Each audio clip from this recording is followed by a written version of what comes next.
Hello, everybody, and welcome back to another episode of the Krol Show. Thank you so much for tuning in. Today, I have Dave Martelli here with me, who is an entrepreneur and the founder of Real World Digital, a new startup company. So, Dave, thank you so much for being here. Thanks for having me. It's great to be here. Looking forward to this one. Nice. So my first question is, you are an entrepreneur, you have a few businesses, and you're now starting Real World Digital. And I know this because we talked previously, but you also have a newborn. So I'm curious how you manage all this time, because I feel like the biggest excuse that I hear is people saying they don't have enough time. And it Yeah. seems like you have a hell of a lot going on, but yet you're still managing to create a whole nother company on top of other businesses and having a newborn at the house. What is that like? It's tough. I will not lie and say that, oh, just get your stuff straight and whatnot, and it's good. It is difficult, and it's something that requires constant monitoring. It's easy, or at least in my experience, it's been easy in the past to build a business and have that consume all of your life. And especially if you're doing like a bootstrap where you have a 9 to 5 job or something like that, and then you come home and you spend all of your time at home or on the weekends just doing that, it will tear everything out away from your life. So how we do it at the moment, because my wife Tanya, she also runs a startup. It's a lot of communication. We set very specific guidelines to say this is family time, and when that needs to change, we need to be flexible enough to be able to adapt to that. So this is our normal family time. We're reading a kid a story, and it's great. But we have a meeting with this guy in Shanghai, and the only time that we can do that is exactly where bedtime is. So I guess we have to be flexible today and having that kind of understanding, but making sure that everyone's goal is the same, right? A lot of people start a business for a lifestyle more than money. We don't get me wrong, we understand that we need money in order to be able to live our lifestyle to a point, but we care a lot about our time and our family time, so we prioritize that. That's awesome. Being super intentional. Yeah, you have to be intentional. Block it out as much as you can. Yeah. And how much time does the business take away? Like, how often does that happen that, it's time for bed and all of a sudden, oh, I got to go real quick and then come back? Or how often does that happen? I imagine quite a bit. It depends on what's going on. Again, we try really hard not to schedule things in times that we normally have family time with. But like yesterday, I'm part of an international group of EdTech founders, and that was our case.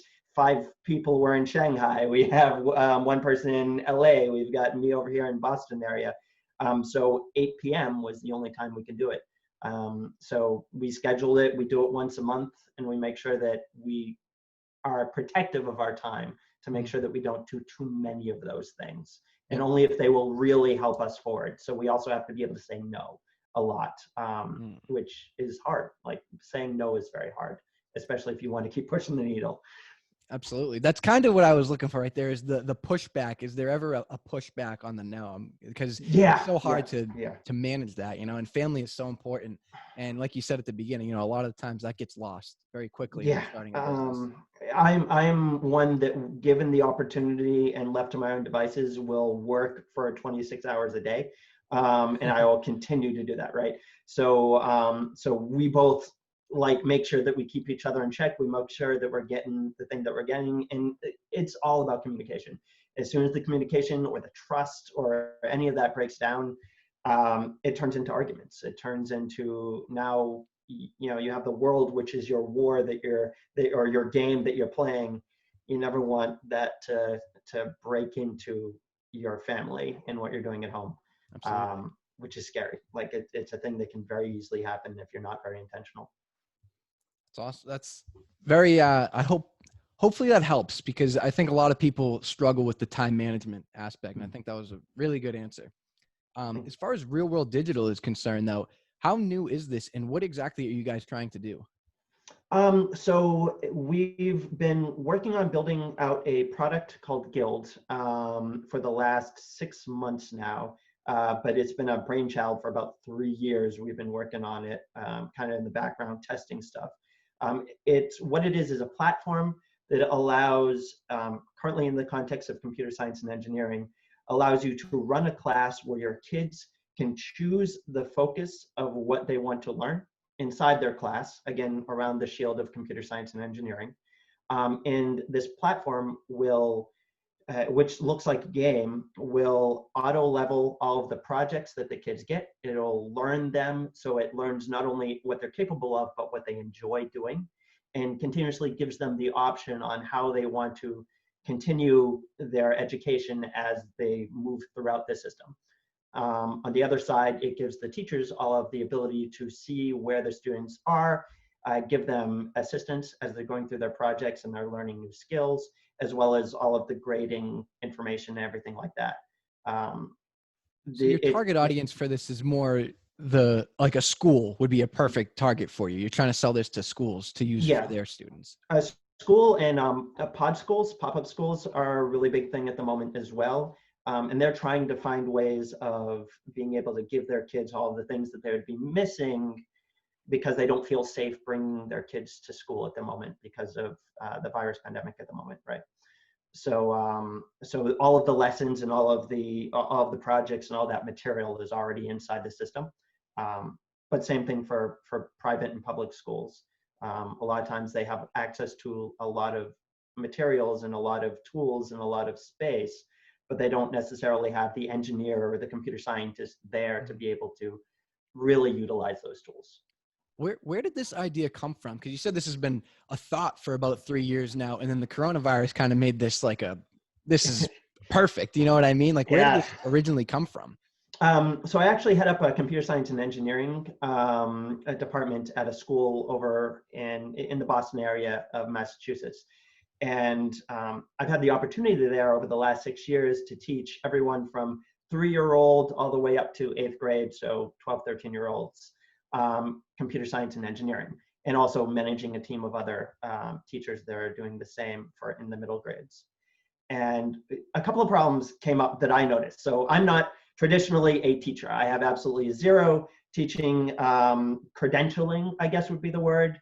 I have a lot of experience. I've taught a lot of after school, a lot of private school stuff. Used to teach martial arts long ago. But as I came in it from the idea of being an engineer. I worked for Northrop Grumman in the Department of Defense. I've worked for a number of startups and established software companies. So when I went into there and they asked me to come in and build a program for them, I realized there was a really big problem. The first problem was it kind of interesting, but something I already knew was going to be there. We had some kids that at 6th grade had the exact same certifications as I had in Java and C++, which was cool, and they rubbed it in my face at all times, which was also kind of cool, I guess, for them. That's awesome. And then we had the other kids that had never opened a Chromebook, let alone a computer. Like, they had absolutely zero experience. So I wanted to be there for both of those kids. I wanted to make sure that the kid that was super interested and super intense in those kind of studies had something that continued to make them intrigued and continue to push them further and further, so they wouldn't just lose their passion because it all got boring. At the same time, I had those other kids that never touched a computer before. I wanted to be able to meet them at their level, and if there was a possibility of them having a passion, grow it. And if there wasn't, at least give them some information that would be able to help them in whatever skill they go into. You know, even a dancer has to think about lighting and how, you know, stage audio and all that stuff has to work when they're trying to present stuff, right? And that's all electronic systems. What that ended up turning into was me running around like a chicken with my head cut off, trying to manage 50 different kids doing 50 different projects at 50 different stages all at the same time. And I'm a bit scatterbrained myself, so that was untenable. It was unmanageable. And that was, for me, who was an engineer that at least understood what was going on, right? And what these kids were doing. I looked out at other teachers as I was trying to train them, and they couldn't keep up with it, because not only was it hard to have the ADHD required to be able to keep up with that, but also they didn't know the technical knowledge as well. So Guild kind of spawned from that requirement It really of, came from having the heart of a teacher and wanting to really help and allow everybody yeah, from different skill levels to grow at their skill level and at their pace. I mean, that's pretty cool. That's awesome. thank you. I never really thought of it that way. Definitely. I will definitely agree with you, but yeah, I never thought of it that way. Hmm. Where is it at right now as far as like what are you guys looking at for a launch date with this? Or is that one Oh, of those classified things? no, no, not at all. Right now, so we had been using it in my school with my students since the end of last year. And that was kind of our first run testing it. And as of September, we have 5 schools at the moment that are running a couple of hundred students through it per day right now. And that's planning on going until about January when we have a open beta release where people will be able to come in, pay a small sign up fee to be able to make sure that we can cover our bases as far as server expenses and all the onboarding stuff, everything like that. But yeah, starting in January is when we're going to try and take our first 50 open beta. And then from there, we just open the gates. That's awesome. How has it been so far? I mean, obviously pretty good if we're on track for January, but how, like, were there major problems and how did you overcome those problems? Yeah, the first major problem was I don't know what they tell you, but teachers don't get paid a lot. So especially coming from the world of an engineer. But one of the major problem was finance. And the way we got around that actually was partnering with people that were interested in learning. So internship opportunities for technical internships were really big when we were first starting looking this in September, because a lot of people were not going into school, a lot of people lost their jobs, and there were a bunch of people that were trying to break into technology field because they were, their traditional job is no longer going to work, at least for the foreseeable future until this is all over. So a lot of people use that as an excuse to say, hey, I've kind of always wanted to be a techie of some sort, or learn programming is the hot new thing I keep hearing people talk about. I can go to a boot camp and spend tens of thousands of dollars going through a boot camp, or I could meet someone and have them train me while I'm working on an actual product that can work in my portfolio or my resume and something you could physically show to a potential employee.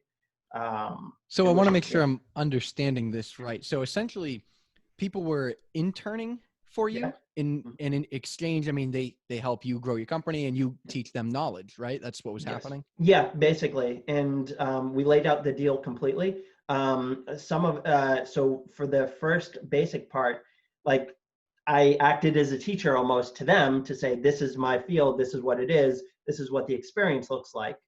And I said, I'm trying to launch a product. Are you willing to jump in and help for experience? And I was actually nervous of that. I thought, like, I want to make sure that you are getting enough out of this because you are, dedicating some time to this, right? And they were very, very interested. Like they were so happy for the experience to be able to do that, because they'd be sitting on their couch collecting unemployment and playing, GTA otherwise. Right. So it was a good, and I've talked to a couple other founders since then, and that's a way a lot of them have gone. Some of those people decided to stay on a little bit, and there's a couple of different ways you can do that. Either continue with interning and give them a performance bonuses or performance incentives as they work, and that was actually on their request for a lot of it, because they still wanted to have flexibility to kind of do whatever they wanted. They didn't want a full-time 40-hour programming job, right? That's awesome. Yeah, and for them it was an alternative to trying to get into a boot camp that they couldn't afford.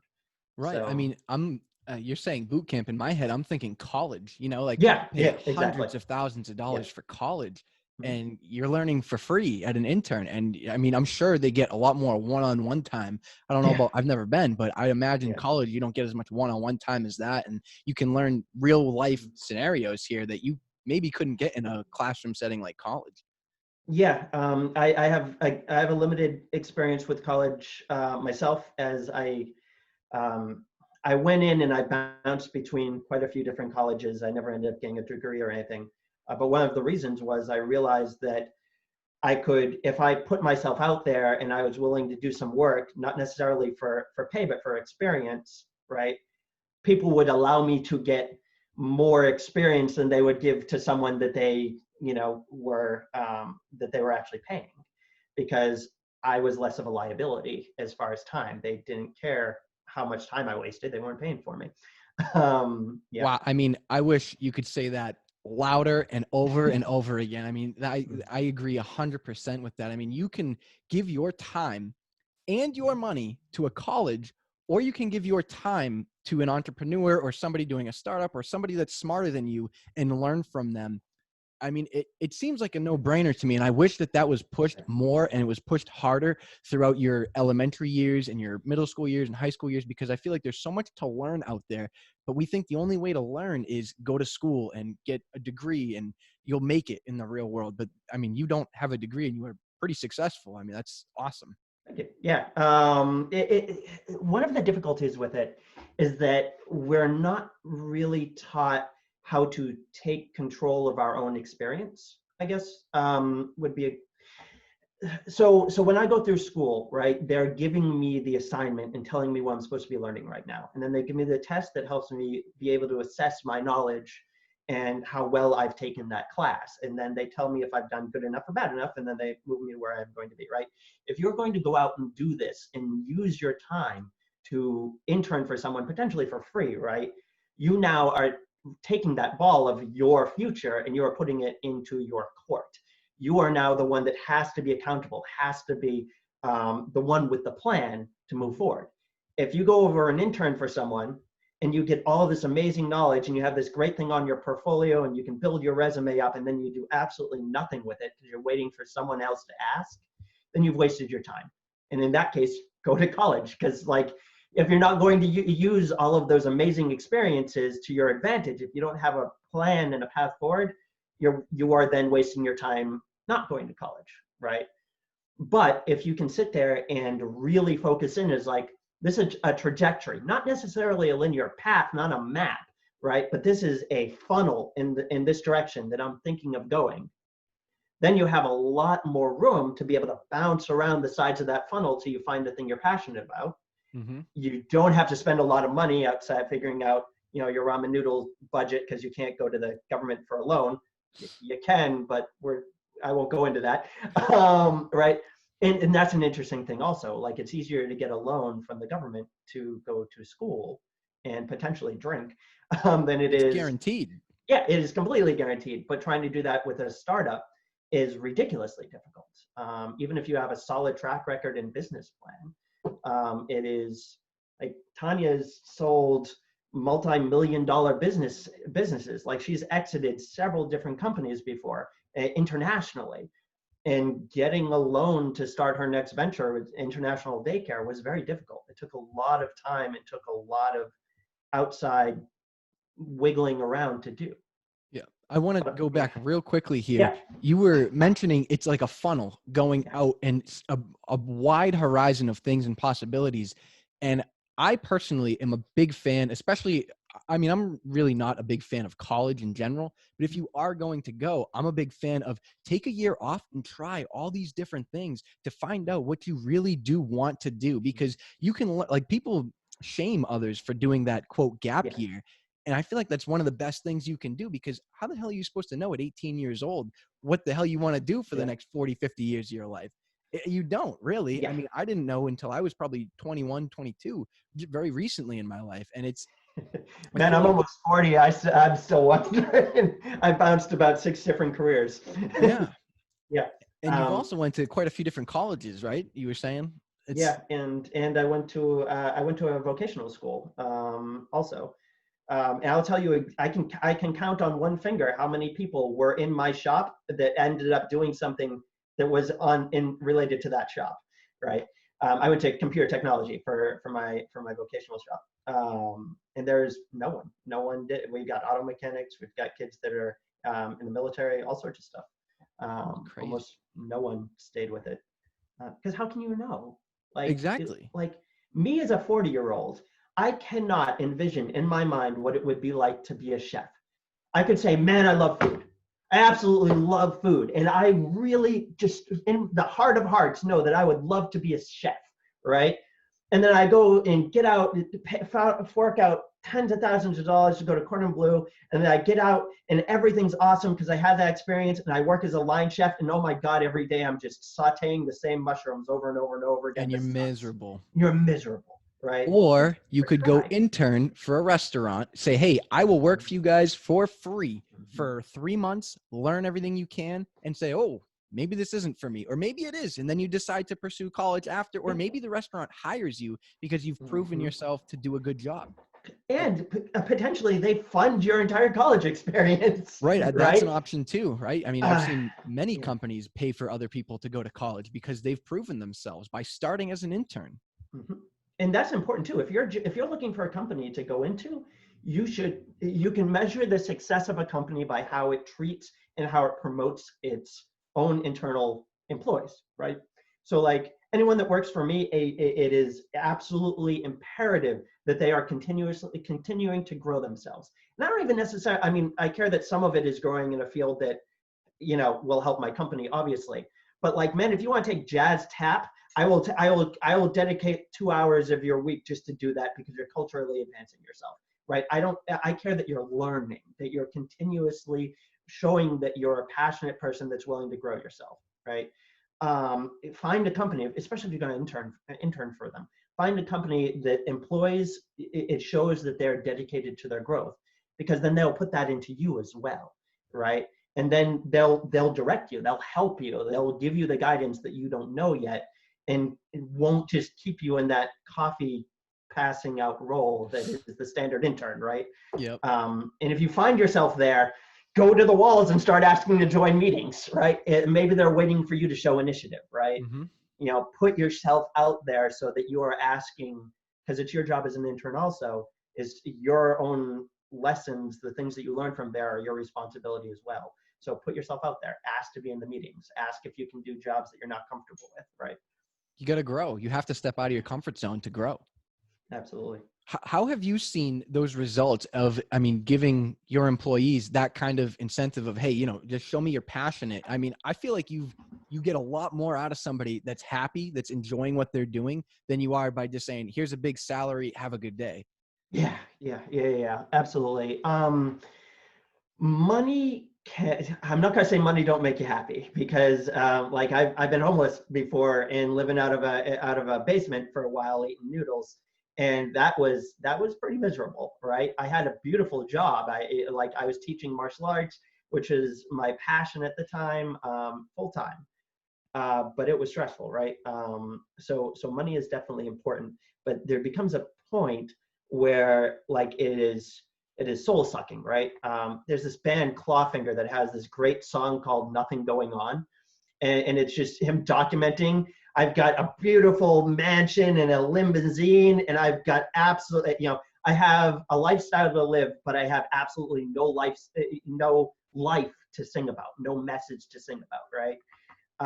And that's, like, especially with college, going back to it, you're going up that route and you're looking to climb that corporate ladder. Eventually you get smoked out by it. You have no passion left in you, and you're just going by the numbers, sitting there, watching the game, drinking beer, which again isn't necessarily a bad thing, but like, if that is your entire life, that's all you do is come home to that, and you have nothing else in your life going on, humans require stress to be happy. And there's a difference between eustress and distress, right? You don't want to get so stressed that you're, going as bald as I am, but you definitely need stress in your life to move you forward. Otherwise, there's no happiness. Well, I feel like what happens there is your stress correlates into a problem, and you then have to solve that problem. And once you solve that problem, you get this sense of accomplishment, and that's what brings the happiness. I would even challenge that it's money that makes you happy. And I think it's the opposite of money makes you unhappy when you don't have it. I wouldn't say that money is really what brings the happiness. It's the stress of not having money. I mean, what's your take on that? I think if it depends on the person. So there are a lot of different personality types, and there are a lot of different motivating factors depending on who you're talking with, right? You've ever heard, flight or fight, right? Yep. So in order with most humans, it ends up being freeze, flight, and fight. And then the amount of time that you spend in each one of those is dependent on the personality, right? Some people will have a very, very strong feet freeze, right? And those are the deer in headlights people. They're, oh my God, I can't afford rent this month. And then they just stare at their monitor for hours, right? And they can't get out of that. They can't escape from that freeze. And then you have the opposite, right? You have the fight guys, right? I categorize myself more as that way, which is not good or bad. It's not either. Being any of those is not good or bad. It's just understanding who you are so that you can leverage it when it's needed, right? I have a tendency to say like, oh, there's a problem, and run straight, potentially into a wall, but just go and you like run, right? You do something every time, and do you learn, something whether every you time, yeah. you know pass or quote fail there, you learn something. Yes, exactly. And as you get better at this, you should recognize that, oh, I'm the running type. I should sit here, look, and maybe I should just have just enough foresight to realize that I'm about to run into a shredder, right? That might destroy everything, right? And like, if you've ever been to a Boston bar on a Saturday at 1 a.m., you can see the people that are, the immediate fight types. Someone will accidentally trip next to them and then they'll start swinging because they don't have anything, versus the other people, they're just sitting there kind of closing in and not doing anything while the entire house is burning down, right? You don't want to be either of those, right? You have to know yourself well enough to be able to get out of those situations. So for some people, to answer your question, sorry, for some people, having the stress of not having anything is a massive motivating factor, right? And you will stay in your own little comfort until the stress of staying where you are becomes too great, right? The fear of being where you are right now overtakes that comfort, right? Mm-hmm. And if your threshold is fairly low for discomfort, then you'll run you'll constantly run. Oh my God, I didn't make $1.5 million this year. Crap, right? I got to do more. Oh my God, right? Versus the other person is like, I got water. Right. And then they can sit there with that, no problem, right? Yeah. So you got to know yourself, right? You got to do the thing and leverage whatever is helping you. I think that's really, really important. What you just said there is knowing yourself so you can leverage that, because we all have our own little tendencies and everybody is different. Everybody has I hate the one size fits all plans because they just don't work. They work for some, not for all.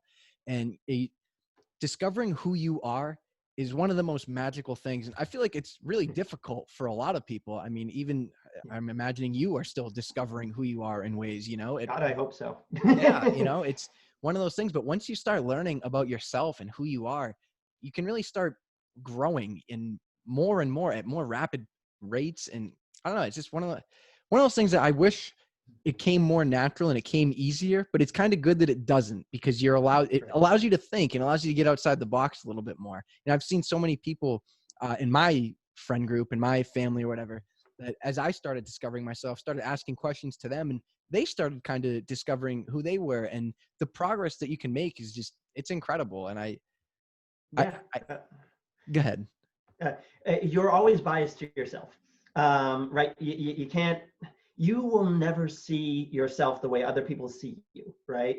And that means like you have this fictitious, everyone has a fictitious, but you have a fictitious model of what you yourself look like, how you react, how you do things and everything. And that's based off of your experience with yourself, which completely discounts what actually goes on in the world around you, right? So like, and that's awesome, right? That means that there's always ways to grow. And you can slowly start learning yourself by just noticing what you're doing, by noticing what other people are doing, right? Mm-hmm. If I walked around and my happy face was this, right? And I'm sitting there and I was like, Johnson, I need some coffee, right? And that to me was showering him with love, right? I understand I'm showering him with love. Johnson is over there like squirming, potentially, wetting his pants in the corner, right? And like figuring out, because we exist in a world, right? Figuring out how we interact in that world allows us to leverage the world better, right? Absolutely. Which in turn means Johnson won't come over to me shaking, handing me water. He'll come in over in open arms and be happy with me, which makes me happy, which is a cycle, right? Absolutely.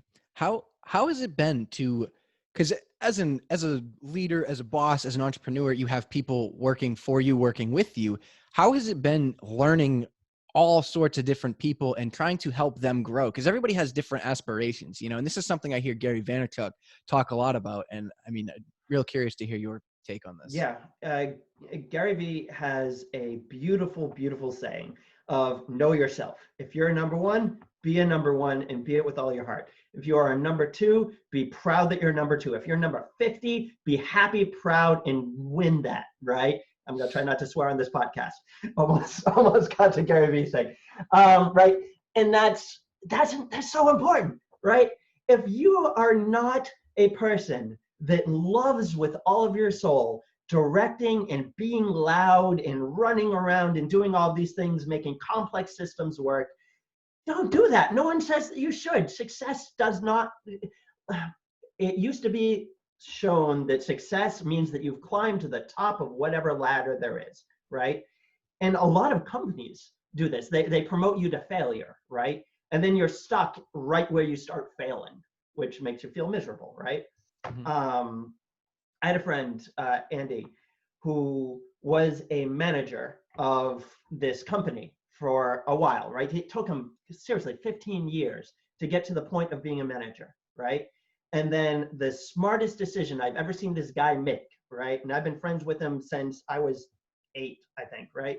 The smartest decision I've ever seen him make is when he went up to his regional manager and said, I would like a demotion. I would like to go back to being an assistant manager, right? Which came with a pay cut. But the amount of stress that man had, the amount of just everything that he hated in his life for that extra money and that extra success and whatever you would call, was literally at the point I was worried he was going to drive him to drink, right? And like, that's not worth it. There's nothing that's worth that, Correct. right? Absolutely. You I have know, an uncle that did the stop. same thing, Yeah, exact same thing, different, little bit different scenario, but mm, essentially he said, hey, listen, demote me. I'm not dealing with this. He was on the road all the time. He's married, got a kid, and yeah. he didn't want to be away from home all the time. And he was like, listen, I understand, you know, the consequences with this, but I can't keep doing this. My family life is more important. And he did. Mhm. He got his demotion. Nice. I've never seen him happier, you know? Yeah, man. You gotta know yourself, and if you don't know yourself, listen to yourself, right? You can get that promotion and then think that you're supposed to be happy, and then lie to yourself for the rest of your life, saying, "Man, Mm-hmm. this is what happiness feels like." I guess, uh, uh, right? Yeah. And like that's not good, right? Don't let the delusion that's in your mind, don't let the vision that you've painted dictate what reality is supposed to be like when you painted that vision with no understanding what it would actually, what that area would look like, right? Mm-hmm. The old martial arts philosophy, right? You can't you can't fill someone's cup with tea if their teacup is already filled, right? You can't give yourself more knowledge. You can't understand what's happening if Mm-hmm. you already think you know what it looks like, right? I'm making a bunch of terrible parables, and I apologize for that. But like, keep an open mind. Keep looking.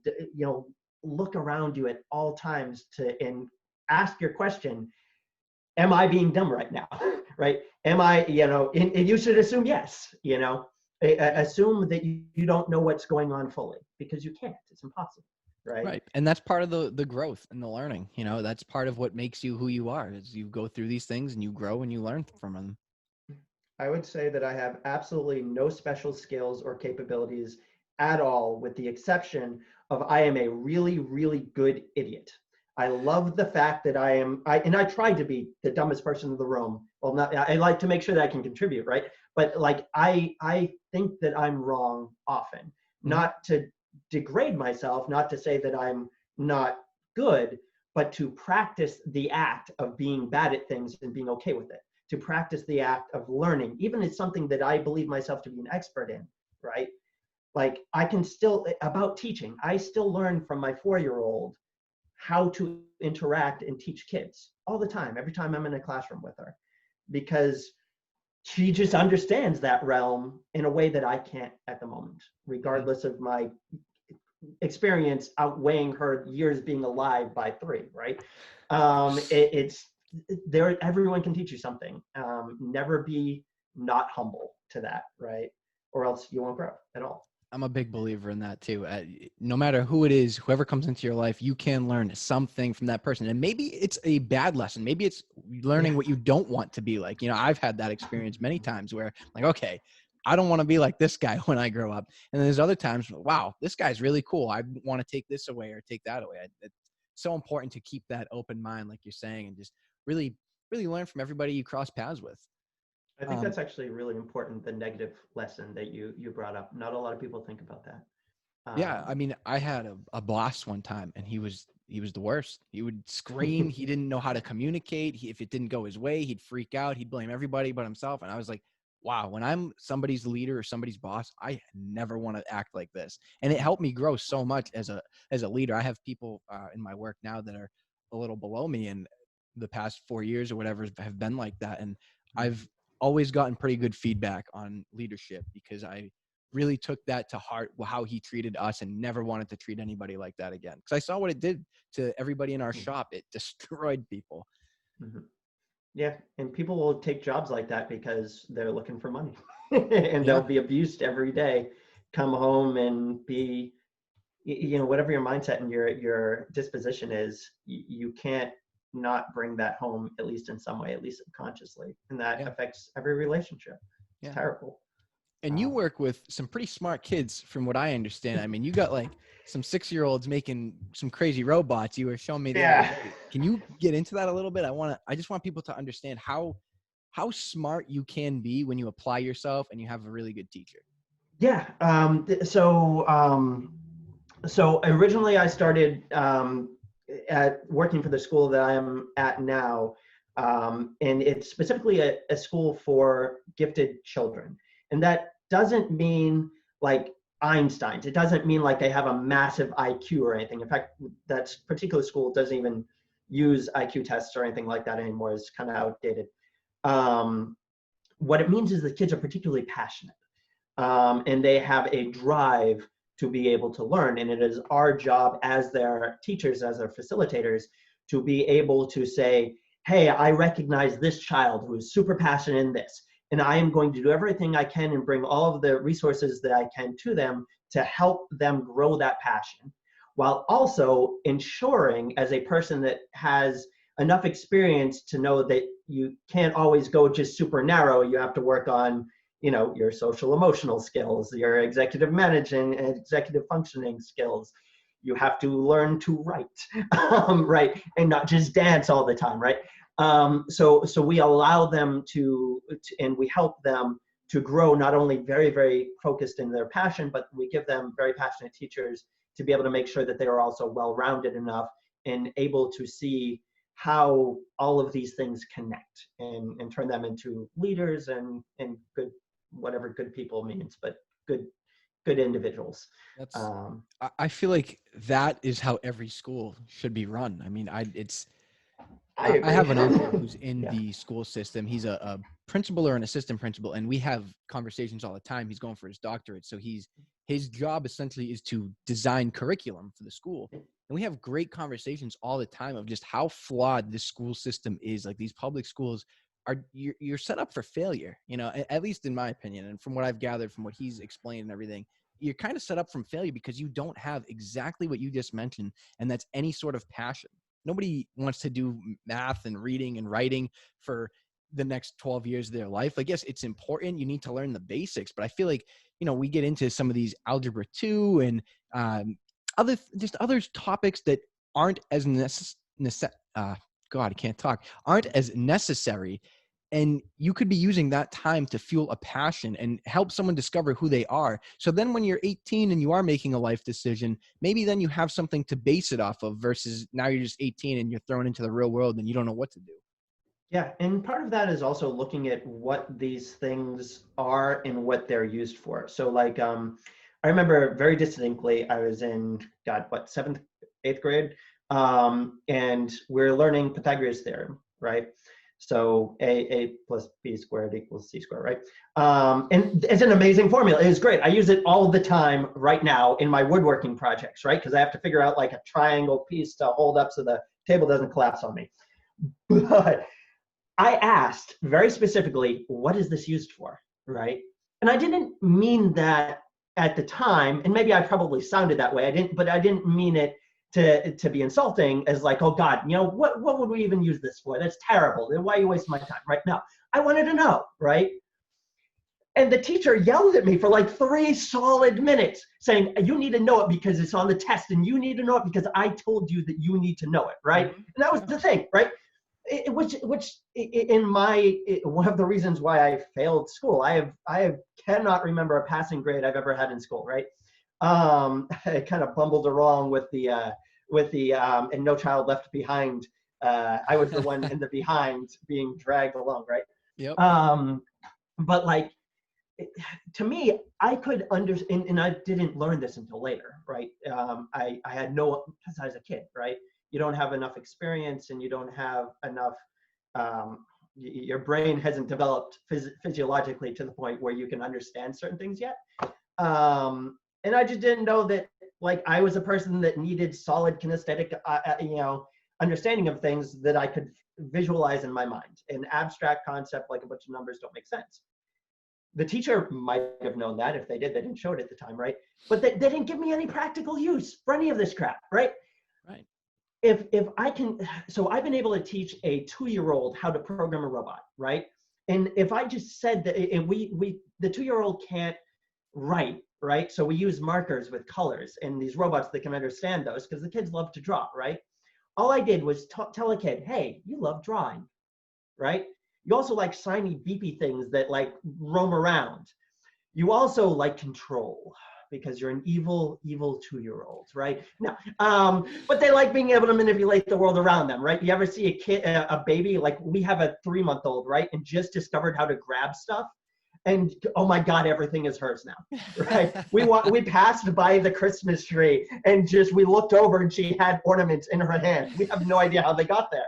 She's just like mine, right? So like, all right, little kid, you love to draw. You like controlling things. You like you like things that blink. Let's bring all of that stuff together. Here's a Lego, right? This Lego really wants to go over there, and he wants to be with his other Lego friends. Can you make this robot, push the Lego over to his Lego friends? All you have to do is draw to do that, right? And they draw a line once they figure out how to use a chisel tip marker, which is, kinesthetic manipulation, which is another big milestone for that age, right?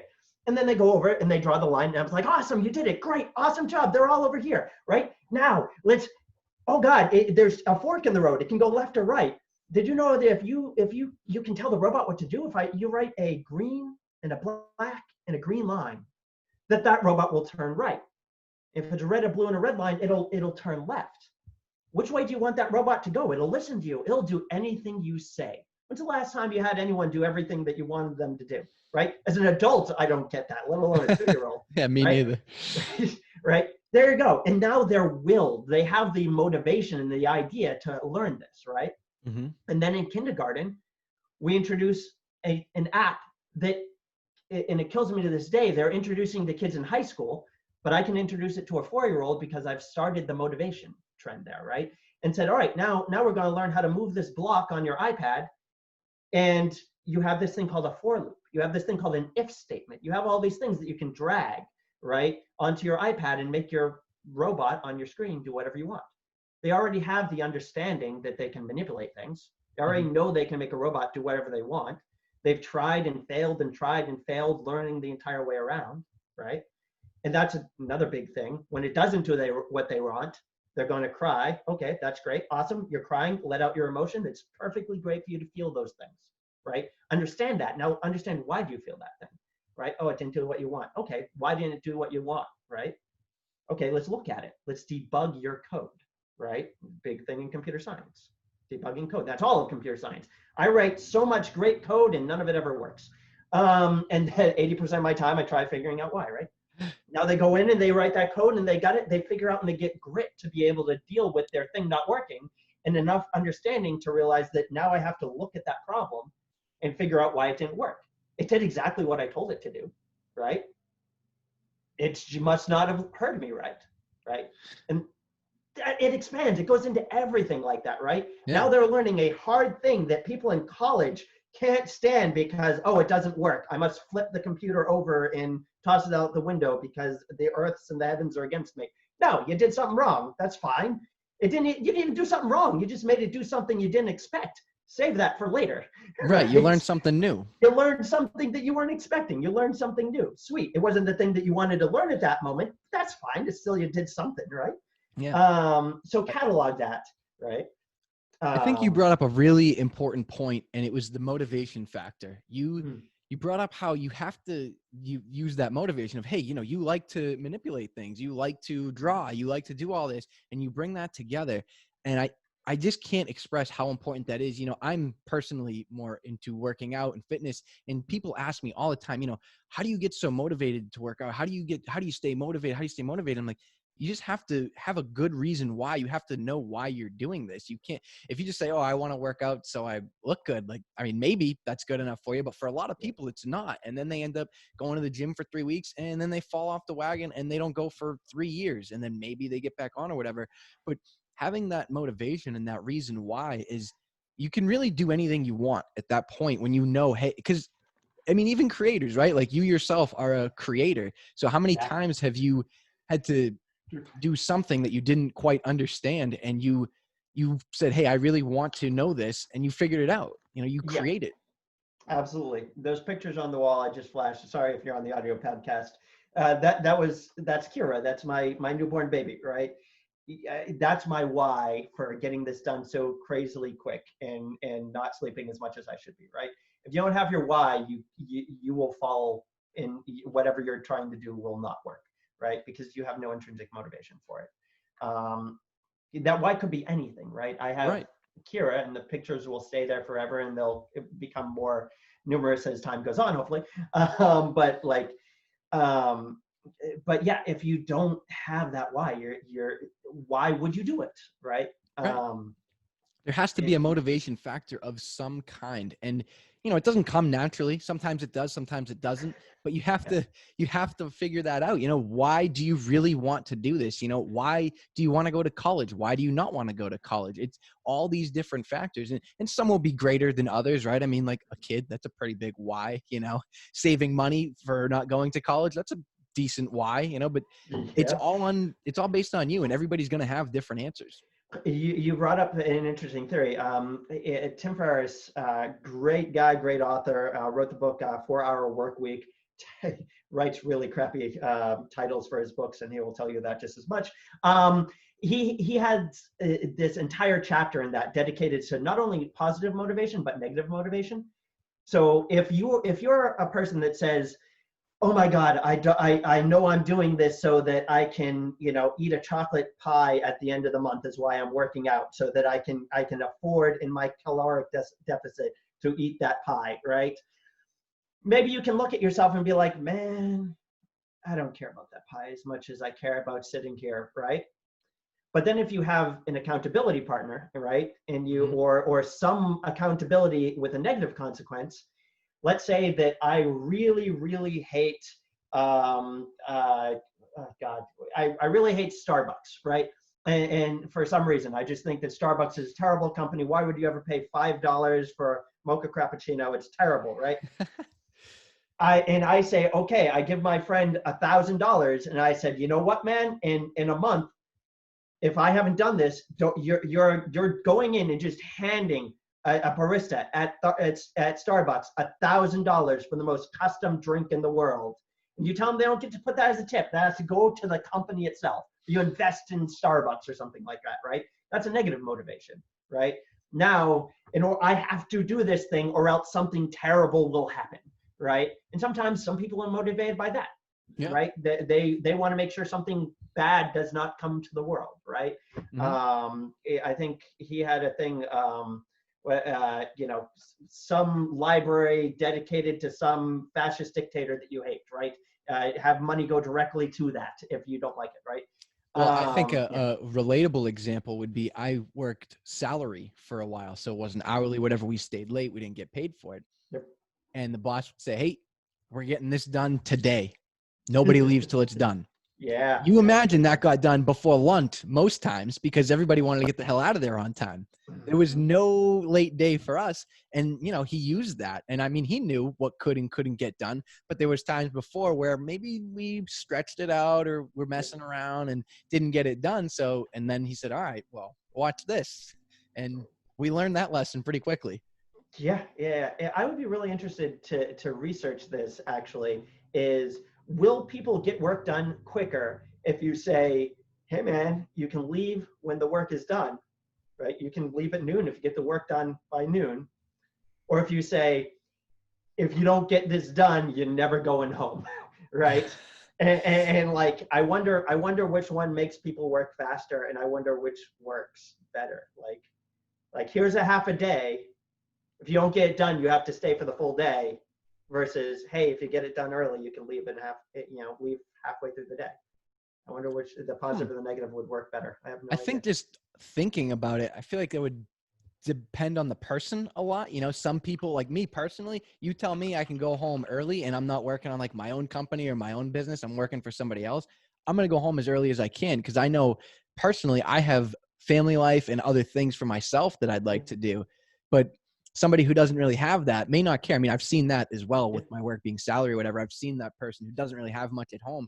So he just goes, yeah, I don't really care what time I go home today. So I At think that enough would, home life, you'll get people that'll take even longer because they don't want to go home. yeah, that too. I've absolutely seen that. I mean, but maybe that's something you could even implement on one of your I businesses or would love to something. test that actually. Put a little So theory there's a on thing that. called Parkinson's law that says work expands to fill the time that is available until it takes to its completion. So oh man, I want to test that now.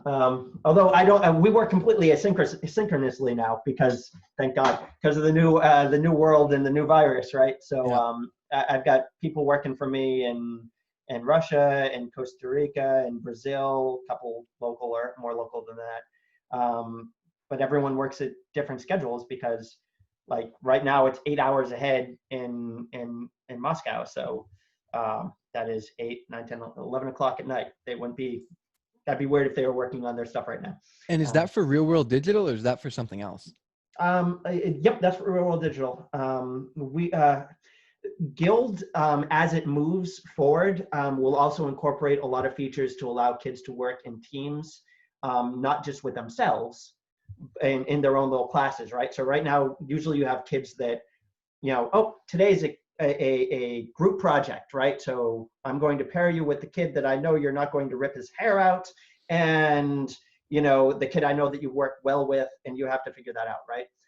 We want to implement the feature where kids can now work with kids in their classroom, in their country, or in the world, and then we incorporate some translation software and stuff like that in there as well.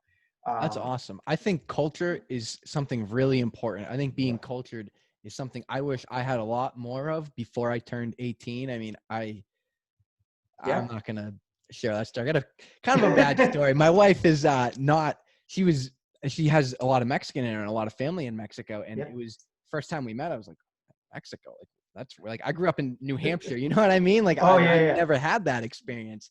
And I mean, now obviously we're married, we see our family a lot and it's awesome. But at first it was kind of like, whoa, like, this is new. And I just wish I was more cultured before. Yeah. Hey, man, you can always dive in the deep end. Marrying someone who's from a different culture is a great way of doing that. Tanya is from Russia. She moved here when she was a teenager, or a little bit older than a teenager, I guess. But right now, because we have the newborn, her family is living here with us. So, and they don't speak a word of English, by the way. So they're from Russia, and they speak Russian.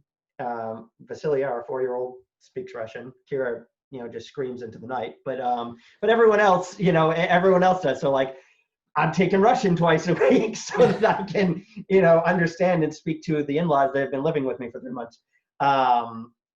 So like, it's super important, and giving them that ability to be able to.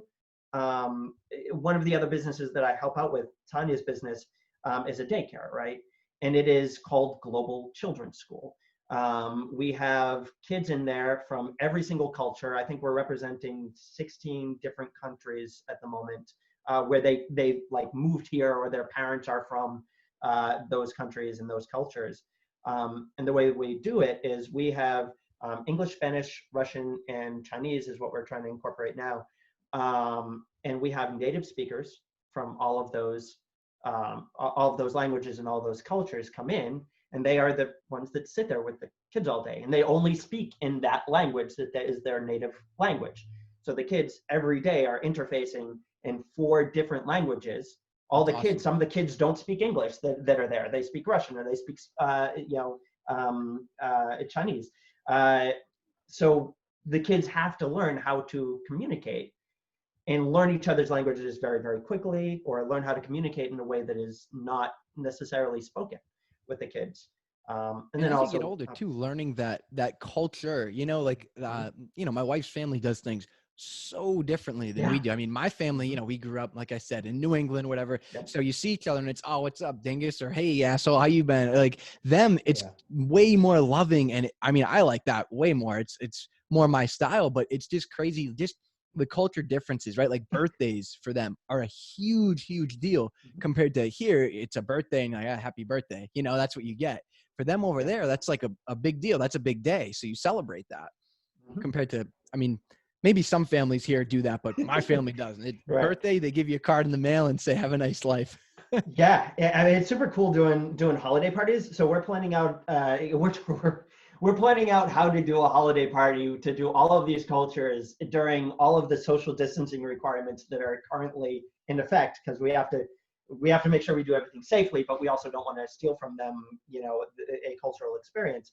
So like, and normally what we do is we have, the holidays from around the world. So we have, Santa Claus coming in. If for Russia, we have Ded Moroz come in. We have like, and all of these things. And they get to, what's cool is we have teachers and we have parents that are from these cultures. So they bring in, if we don't know the tradition, they come in and tell us, and then they coach us on how to be able to, at least as accurately as possible, portray those things, right?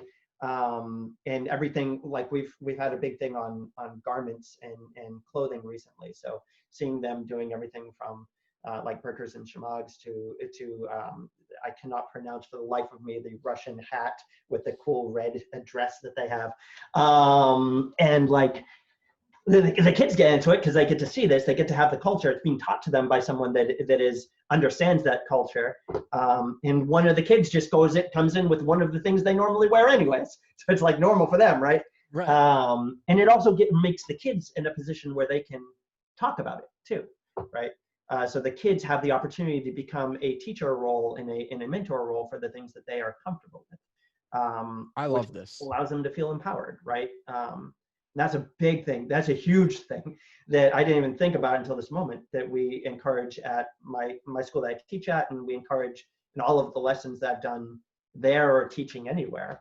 Um, Everyone is a student, everyone is a teacher, right? So like empowering a child or an adult, to be able to have a say, to be able to be in the position where they can say, this is how I've seen this. This is how this works. Have you tried this, right? And not just have the orator in the front of the room be the person that's spouting out whatever it is they're spouting out, right? Right. Teaching Because one way, one idea, and exactly, one method compared to yeah, the thousands, I mean, millions that are out yeah. there. And schools are starting to catch on. It's hard.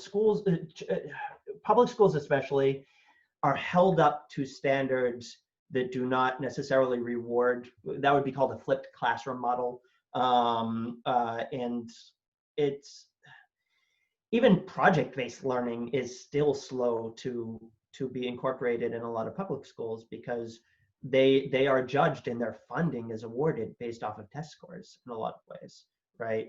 And it's not necessarily over the kid, and there's no individualism at all. There's no, everyone, just like the factory workers, just like the normal schools where all this came from, right? Where we're all training these kids to be able to go get there at the sound of the horn, eat lunch at the sound of the horn, leave at the sound of the horn, right? go in, do your very specific calculated task that you have to do without any individualization whatsoever, right? Our schools are starting to change from that, but they're still based off of, making sure everyone can fall in line and do those industrial revolution style jobs, Mm-hmm. right?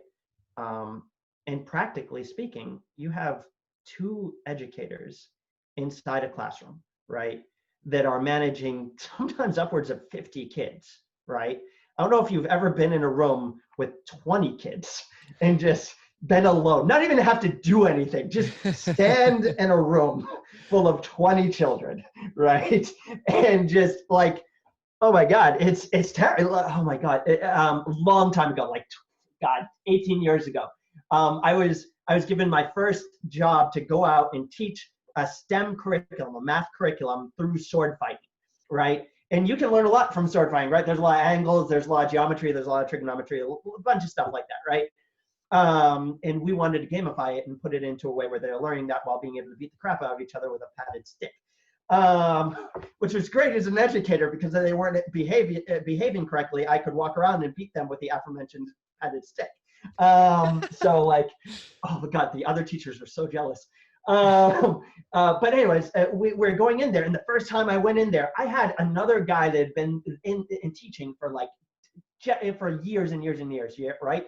And his job, my first time to go in there, was to sit in there and make sure that no kid died. But it was my job to run the classroom. And I was surrounded by 30 kids.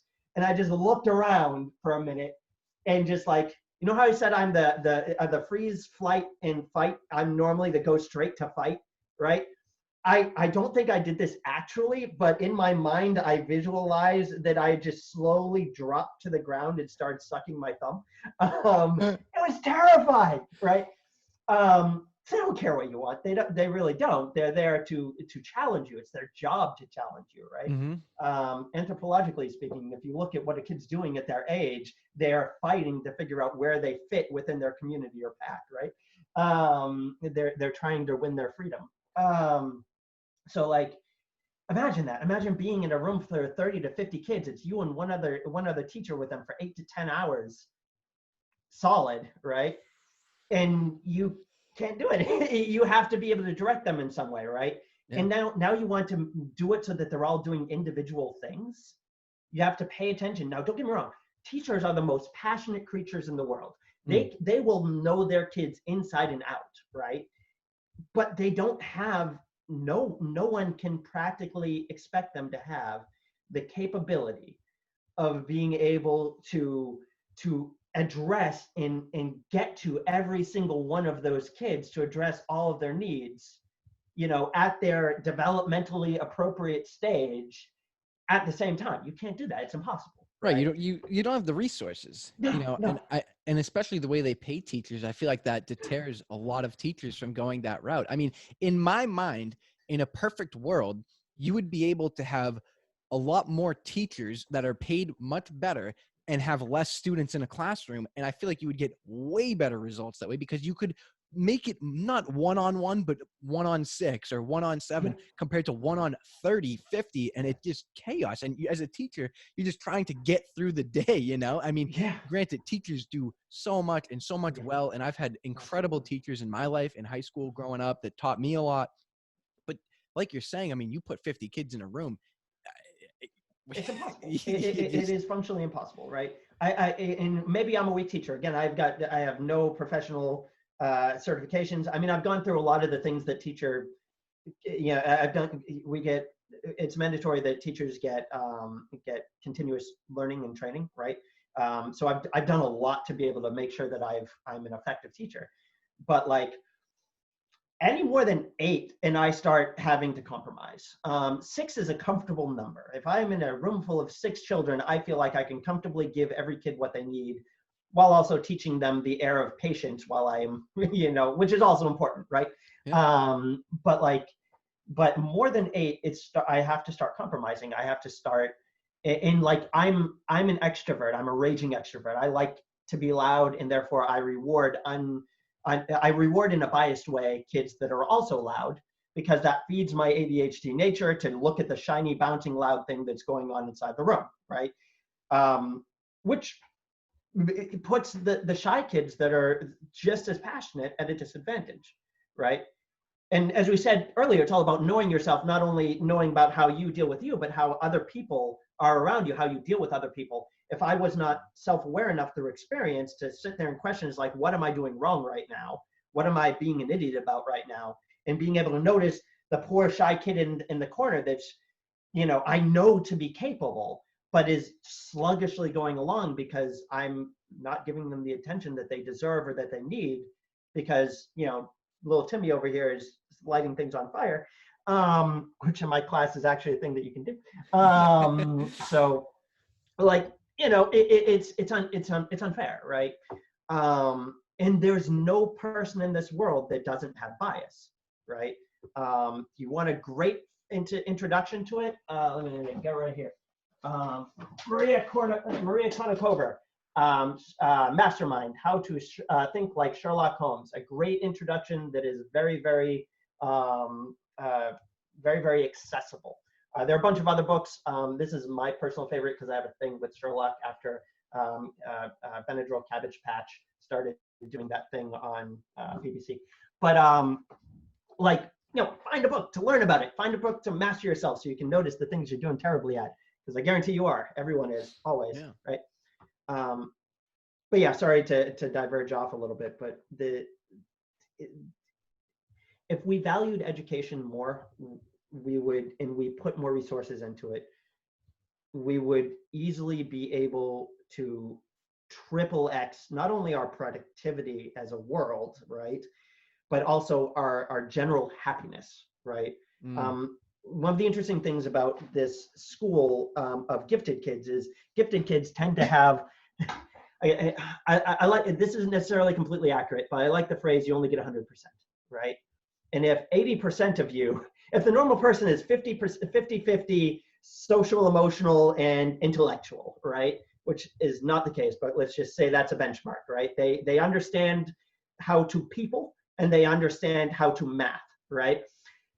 If the kids that are more geared towards the nerd end of the spectrum, right? The ones that are more geared towards being highly passionate in things, right? That's taking up 80 to 90%, right? So you'll end up with this kid that is in second grade and can do calculus, right? But for the life of him cannot remember that he needs to drink water or that he needs to tie his shoes. So were you that kid? I feel like that might be I have a Pikachu thing right over there that says drink water and then some explicitives, right? And it's funny because my kids catch on to that pretty well. And I have this one student, Zoe, who to every single class asks, am I drinking water? That's why I got a big cup right here in front of me full with water, right? And so they'll recognize it. But yeah, no, I would, again, one of the advantages I had at growing up was realizing and being thrown in very quickly to the thought and to the fact that I was very bad at everything, right? I'm not bad at everything. I was not good at the things that most people were good at. I wasn't particularly good at making friends. But I was amazing at programming. I could dissect websites, dissect other people's programs, and turn them into my own. Back in the day, we had AOL chat rooms, so I could make AOL chat bots when I was 10, right? And back then, there was no people other than Barnes and Noble to tell you how to do that, and a bunch of very poorly designed websites. When I was in 7th grade, I saw this. It was a magazine called Blender. It was a digital CD magazine, and they had this article on Robot Wars, right? And I saw what was the most amazing thing I'd ever seen in my life. There was a robot, and there was another robot, and they were beating the ever-living shit out of each other with kill saws, right? There was these cool art, it was amazing. There was this Decepticon that was staring down at another one and then hitting it with a 10-ton sledgehammer, right? And to me, that was everything in my world that I thought I wanted to do, right? I love the idea of this. My father was, a Stop and Shop stock boy. My mother was disabled. We didn't have the financial resources or the intellectual resources. They weren't engineers. They couldn't help me out with that. The one thing that my parents really did well was they did not assume I could not do anything, which was weird. And I don't understand necessarily contextually now looking at them. I don't understand how or why this was the case. But like, they had no problem fueling me with resources, and they had no problem going into the thought that because they didn't know something, I wouldn't be able to understand it. I remember they got me a calculus book when I was 7, I think. I don't think they knew what it was, but they said, hey, this looks like math, maybe you'll like it, right? So I wanted that. I had a metal shop class in 7th grade.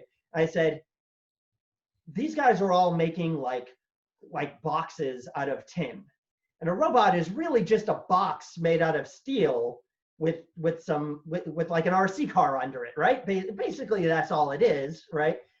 So I negotiated with my metal shop teacher, Mr. Falcon, I believe his name was, right? And I said, hey, if I did this work that you're asking, the basics, very, very quickly, would you let me work on my own project? And he said, well, man, I got to grade you on something. And we have kind of standards that we're going, all right, bear with me. If I could make my project also feel loosely within your standards, would that work? You're all making boxes. I'll make a box that's got wedges on the edges, right? And that could be like a wedge robot. Like, we can do that. And if I do this really fast, can I do more than just that, right? And would you be willing to teach me some stuff that I don't know how to do along the way, right? So I didn't know. So, and that worked into a working relationship that lasted 2 years. One that got me suspended once because I tried the same thing with my math teacher, and it turns out the principal did not like that. I was walking down the hallway, and I was like, the vice principal came up to me and was like, hey, where you going? I was like, the metal shop to work on my robot. It's like, you got math class. I was like, yeah, but he's like, no, you're tardy right now. You're suspended.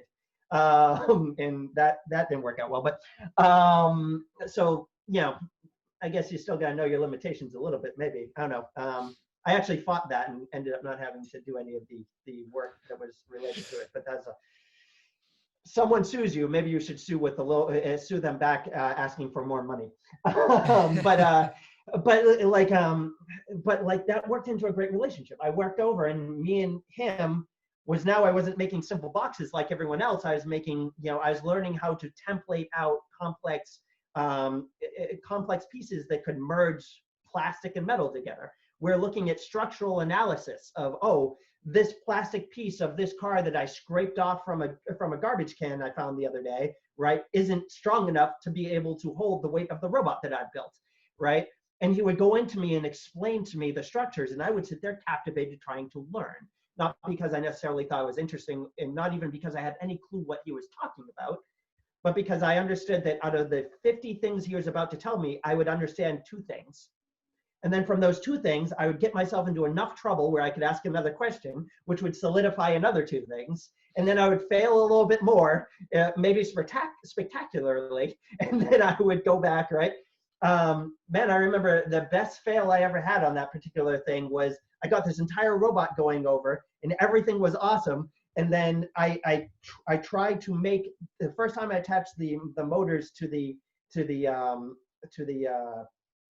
chassis that I built, and I had pumped up. I knew it wasn't strong enough to move the robot that I put on top of it, so I upped the amount of power, the battery that I plugged into it.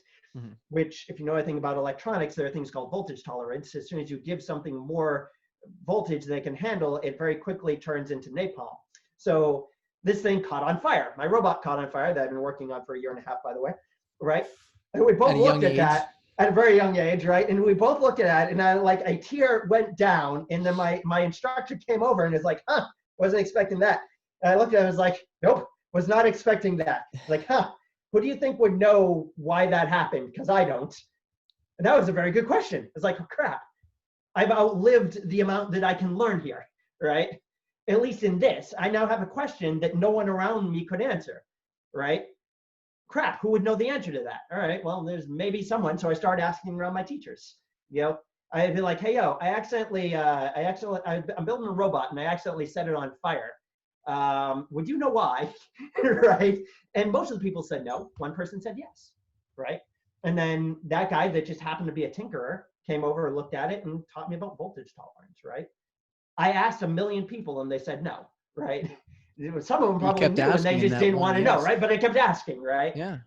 You know, if I had not asked that teacher and figured out how to bend the rules, not break them, but bend the rules around to get what I want, right? As long as they're getting what they want, they shouldn't care for the most part, unless they're, you know, jerks, and then find someone else, right? Most teachers will want you to learn, even if it doesn't look exactly what they want, right? I asked, and then I modified what I need. I adapted. I did whatever is required to be able to get my goal to be able to move forward, right? It didn't look like what I originally wanted it to look like at all. Man, I wanted Godzilla, Mecha Godzilla, right? But I didn't realize that that was way above my level at the time. He did, obviously, but like, so we wedged with it, and I felt that next step to get forward, right? And that was it. Moving forward. Keep asking questions. Keep failing until you get there. But every time you fail, look, ask the question why, right? Cry for a second if you need to. That's fine. And then look at it, you know, potentially with a better lens, because you know your tears have magnified things a bit. Yeah. Interesting. I'm starting to make some connections on kind of on you, and you know, all these you've brought up being young and teachable moments many times, and seeing you as a teacher now really isn't surprising me at all. You know, I feel like, and correct me if I'm wrong here, but I'm going to make the assumption that you and Tanya make enough money to where you don't need to be a teacher. Depends on the And day. Yeah. Yeah. And like that's a tough decision that's coming around the corner once Guild gets even more, right? But yeah, you're correct.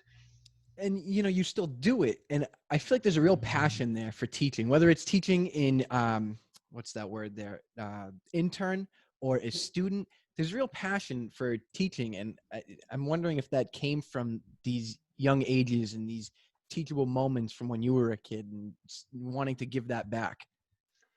When I was, I've kind of always been a natural teacher, in not into which saying that I'm naturally good at teaching, just the want to be a teacher has always been there. When I used to love roller skating. That ages me and tells you all that I am far older than I look, or not, depending. But like I used to love roller skating, right? I went every single weekend since I was 4. I would go roller skating, then rollerblading, then figure skating, then all the things, right? But about 8 years old, I realized that I could skate well enough that I could do anything that I wanted for the most part inside the big ring, right? And I found that I had a lot of pleasure going into the kiddie ring and teaching, you know, everyone from a 5-year-old to a 90-year-old how to skate backwards or how to skate for the first time, right? And at the time I thought was really interesting. It felt very empowering to me, because me, the 8-year-old, had information that was equally viable for a 4-year-old as it was for a 90-year-old, right? So that was something interesting, right? It felt like I was helping people, right? As I grew and I grew, a couple of things I noticed. One, I noticed that I kept doing that. Whenever I had a job, I would always end up starting something that was teaching in the background, right? So I owned a self-defense company called Smart Defense for a while, which was a, you know, martial arts and self-defense team school. I co-owned a paint your own pottery studio for a small period of time called Color Me Playful. And that was, you know, I used to do craft lessons there and stuff like that. And every single time I taught something, I learned something. Be it from a young age, like I would have to either learn how to explain something better, right? Because I was saying something and this person was still failing miserably, and I felt kind of responsible for that. I don't know why, but right, I felt like you could just yelling and saying you can do it, go on, give it the old gusto try, was kind of not doing my job as someone that's trying to help them out, right? Don't get me wrong, sometimes that's an appropriate response, but But like, trying to learn and understand someone was interesting to me, right? I felt like I could learn people, I could learn how to talk, which is something I sucked at, right? I was not good at making friends. I was not good at talking to people at all. I was the kid in the class that got kicked out of every single recess and lunchroom, and was no longer allowed to eat lunch with the rest of my peers, for all sorts of behavioral reasons and just inability to do stuff, right? I was an absolutely terrible child. They say that your kids will be the thing to remind you and be punishment for that. So we'll see with Kira. I guess Vasily is doing pretty great. But but so answer your question in two parts.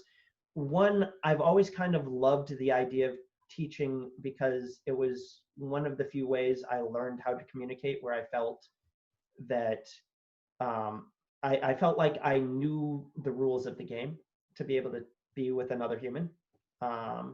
Which, don't get me wrong, is that breaks down quickly when you go into a relationship. I would never recommend you trying to teach your significant other anything, because that turns into a hellish power struggle, right? And that was something that I learned later, obviously. Although us here is interesting because we both teach each other a lot, and like even in business and skill and language and everything, right? So maybe just for me, it was finding someone that can do that also, without having a huge ego. But the other thing that I've realized that kind of bring me into guild was, I was able to, for no good reason, I was the person that failed everything, right? I had been told by numerous people in the educational system, like people that were supposed to be there to encourage me, I suppose, that, make your parents proud. This is the last time you'll ever walk across any stage, right? Like I am not happy at the fact that you are graduating, you little, whatever, right? Mm-hmm. Saying this to you. Yeah, they're saying, like, I remember in sixth grade, the teacher very distinctly, right? And like, I know Gary Vee will be like, oh, that fueled me. That gave me, I'm going to prove you wrong. I didn't have that. I was just like, okay. Yeah. Okay. I agree. Didn't I'm really the same way. bug me, right? Didn't really matter. It's like, okay, I'm still going. I had my own things that I was interested in, and I was moving the needle on the things that I cared about, right? So people telling me, yay, you succeed, or yay, you fail, didn't really bug me too much. But here I am, right out of that, as soon as I left the standard way of learning things, right? I tried going to college because no one else, like my father never went to college. My grandparents didn't go to college, right? My uncle went to college and he became a computer developer, which was what I theoretically wanted to do. So I was like, oh, I'll give this thing a shot, right? I already loved computers. I've been programming since I was like less than 10, actually. And I realized that I could go into the class, I could take the class, show up for the first class, the middle for the midterm, and then the last class, and pass with an A. And then as soon as the teacher recognized this, I became a teacher's assistant because I asked. The teacher was from 3 different countries that he had worked in his life, so his accent was so ridiculously thick no one could understand him. I could fairly well, so most of my friends were from Vietnam or from Korea at the time, or Cambodia. So I was pretty good at deciphering pretty thick accents. So yeah, I was like, I'm paying, and like my parents weren't putting me through college. I was doing this all on my own.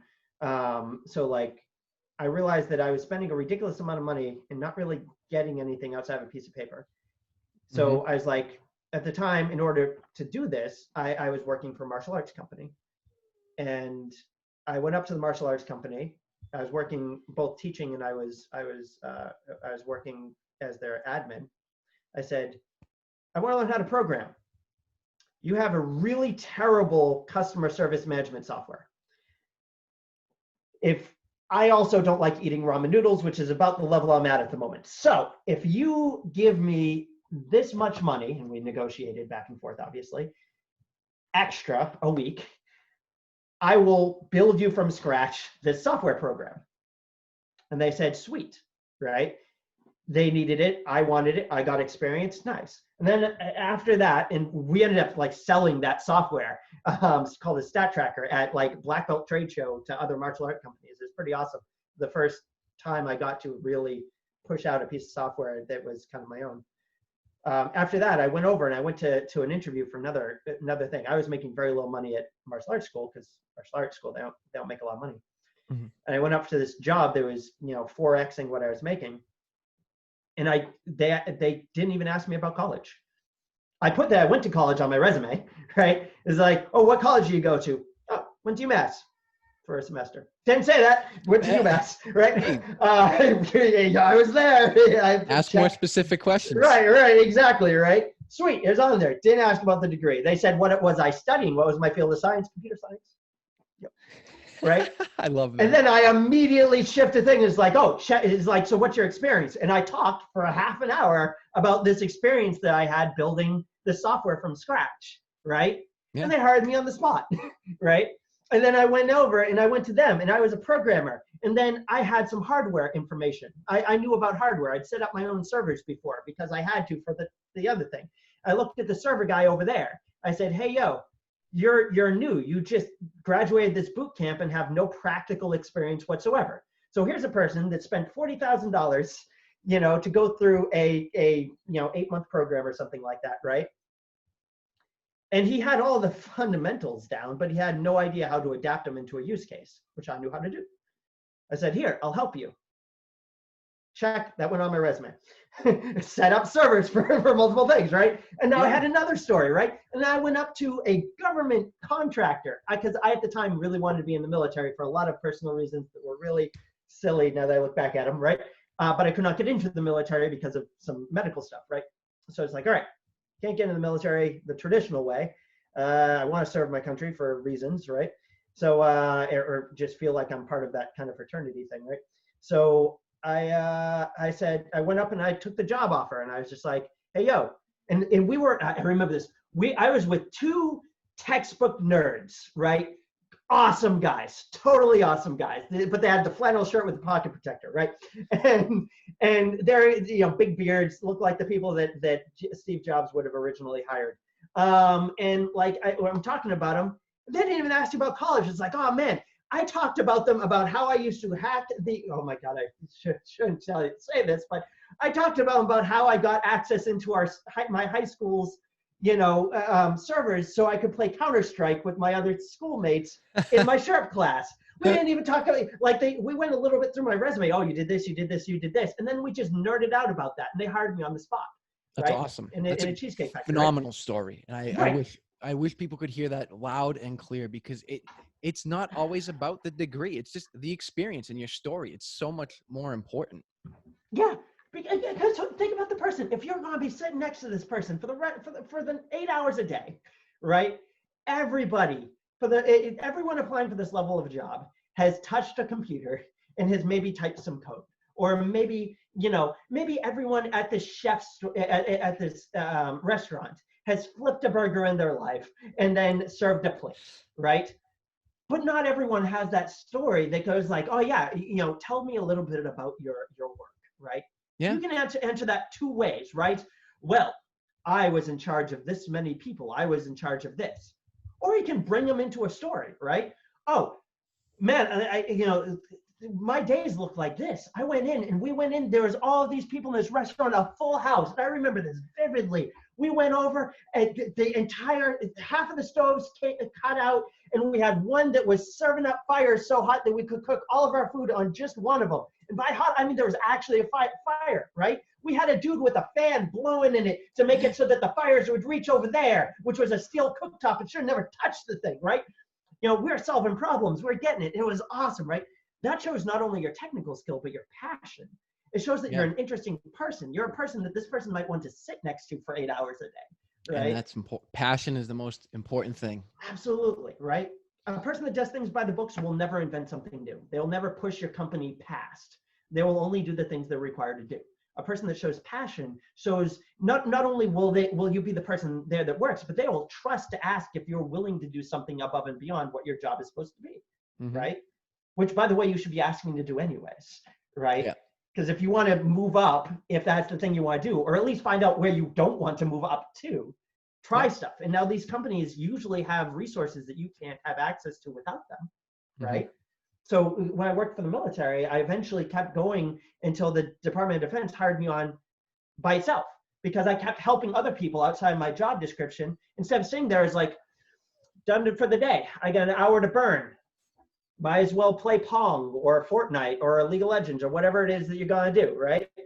No, I walked around and looked for problems to solve, right? Yeah, that was a passion for you, something you just wanted to learn more, something you wanted to discover more. Yeah, passion's just one of those things. I think everybody needs to have one. And, if you don't, have a hobby, and then you can learn from that and learn as you go. I mean, obviously creating has been a huge passion of yours, and teaching as well. Yeah, And yeah. it's cool. I think if you're not enjoying what you're doing, think about it, you're wasting 8 hours a day, 40 hours a week at the least, doing something. Like that's more.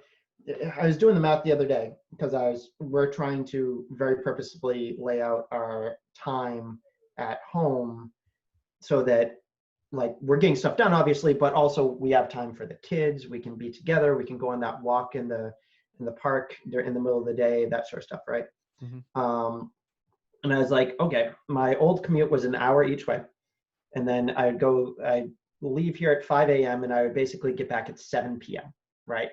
And then from there, 8, 9, 10, we'd have 3 hours to spend with each other before basically everyone goes to sleep, right? That's 5 days a week.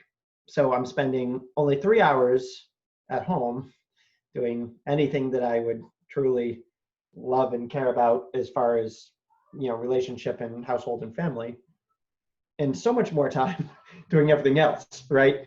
Yep.